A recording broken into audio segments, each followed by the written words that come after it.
Kayo po na nakaupo, subukan nyo naman tumayo.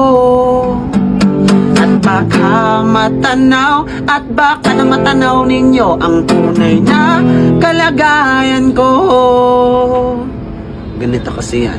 Simula pa nung bata pa ako, halata mo na kapag naglalaro, kaya parang lahat ay nalilito. Magaling sa Chinese garter at piko, mga labi ko'y pulang-pula sa bubble gum na sinapa. Palakad-lakad sa harapan ng alabang, pinalakihan, nagalingan, kaya nakasanayan ko makabuo ng maliin. Di ko na malayan, narating pati ako na pailing. Mga naniwala di ko pwede biguin, di ko pwede pakitaan ng bitin. Mga tenga na kailangan busugin ko pa din, kahit kabisag na nakalitiin. Alam ko na may mata na nagbabantay kung kailan ako sasablay, matyagang nag-aantay kung kailan ako tatamlay at lalaylay.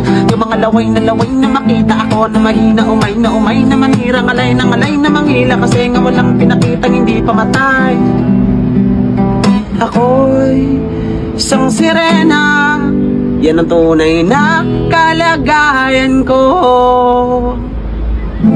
Di na pwede masisigupat ganito, ginaganapan ko lang na natural, tsaka inagap ako